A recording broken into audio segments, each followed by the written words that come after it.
प्रज्ञा को रील्स बनाने का बड़ा ही क्रेज है और वो दिन भर रील्स बनाती रहती है। खाते पीते घूमते फिरते घर में कॉलेज में रील्स बनाने के कारण प्रज्ञा पूरे कॉलेज में हाईलाइटेड है। जहां उसके रील्स सभी को पसंद आते हैं, वहीं मनीषा चिंता में डूबी रहती है। एक रोज जब खाते हुए प्रज्ञा रील्स बना रही होती है, तब मनीषा कहती है, एक मिनट भी चैन नहीं है इस लड़की को। यह नहीं कि खाना तो आराम से खा ले, लेकिन नहीं, अरे थोड़ी देर रील्स नहीं बनाओगी तो आसमान नहीं टूट पड़ेगा।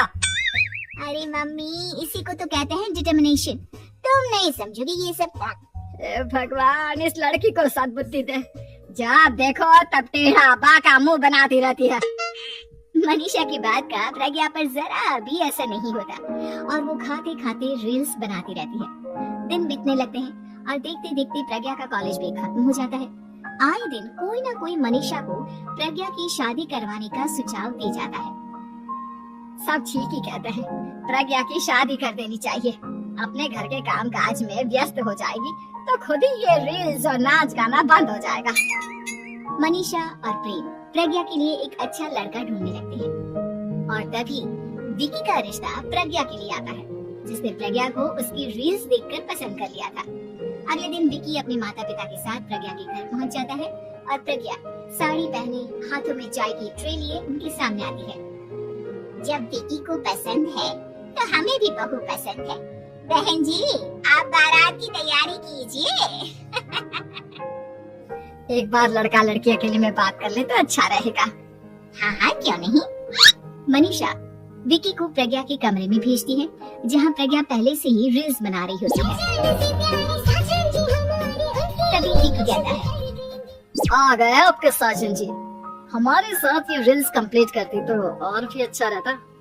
अच्छा जी, अब आ ही गए हैं तो बना ही लेती हूँ आपके साथ। दोनों मिलकर रील्स बनाते हैं। जब वी मीट और तुरंत पोस्ट भी कर देते हैं। फिर विकी कहता है, जब आप साड़ी में चाय लेकर आई तब मुझे लगा कि कहीं मैं गलत घर में तो नहीं आ गया। अब सही है। दोनों की शादी पक्की हो जाती है और शादी के दिन भी प्रज्ञा रील्स बनाने से चूकती नहीं, यहाँ तक कि बारात के समय भी नाचते हुए रील्स बनाती है।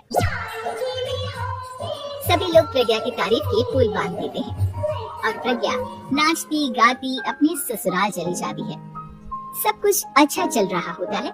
प्रज्ञा यहाँ भी दिन भर हर चीज की रील्स बनाती रहती है, लेकिन कुछ दिनों के बाद जब सुनीता कहती है, बहू, ये रील्स के साथ साथ कुछ काम भी कर लिया करो। वैसे तुझे और क्या क्या बनाना आता है?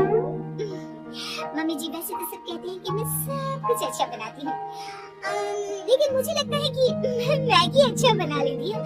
हाँ, कॉफी भी अच्छा बना लेती हूँ और मुंह तो सबसे अच्छा बना लेती हूँ। अच्छा अच्छा। सुनीता अपना माथा पकड़ लेती है और कहती है, बहू, कुछ खाना बनाना भी सीख लेती हूँ। मम्मी जी, मैं लंबी प्लानिंग कर रही हूँ। जल्दी ही मैं इतनी फेमस हो जाऊंगी कि मुझे पैसे मिलने लगेंगे। हम दोनों सास बहू राज करेंगे, राज। नौकर काम करेंगे और लोगों की तो लाइन लगेगी हमसे मिलने के लिए। तेरा दिमाग खराब हो गया है क्या बहू? हंसी मजाक तक ठीक है, लेकिन इस तरह घर नहीं चलते। जितना जल्दी हो इस घर के तौर तरीकों को सीख लो। प्रज्ञा मुंह घुमाकर चली जाती है और तुरंत उसी वक्त एक रील बनाती है। ये देख सुनीता का गुस्सा 7वें आसमान पर चला जाता है और विकी के घर आते ही सुनीता उसे सब कुछ बताती है। विकी भी अब प्रज्ञा की इन हरकतों से परेशान हो जाता है। तुम टेंशन मत लो मम्मा, मैं देख लूंगा। विकी कमरे में जाता है तो देखता है कि प्रज्ञा रील्स बना रही है। विकी बड़े ही प्यार से प्रज्ञा से कहता है, प्रज्ञा, इन सब के लिए मैं तुम्हें मना नहीं कर रहा हूँ, लेकिन फिर भी हर वक्त तो ये अच्छा नहीं लगता ना। समझने की कोशिश करो, मुझे भी तुम्हारा थोड़ा वक्त चाहिए।